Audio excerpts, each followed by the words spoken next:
ज्यादा बकवास न कर। अगर उसकी शादी होगी तो तेरा क्या बनेगा? मेरी उसके साथ शादी ना भी हुई तो मेरा क्या बनेगा?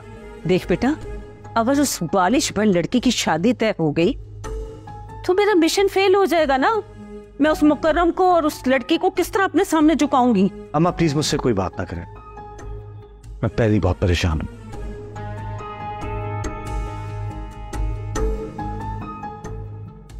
और ऐसा कुछ भी हो गया ना तो अच्छा नहीं होगा। मुझे इस रिश्ते को किसी तरीके से भी रोकना पड़ेगा। इतनी बड़ी खुशी की खबर तुमने मुझे बताना मुनासिब ही नहीं समझा। हमारी खुशी के सितारे को तो इस गम के बादल ने चमकने ही नहीं दिया। हमारी खुशी का सितारा मान पड़ गया अहमद। अच्छा, ऐसा कुछ नहीं होता, ज्यादा नहीं सोचते, हमको मिलके हल निकालेंगे, हल निकल आएगा। यही बात आप ही ने की थी,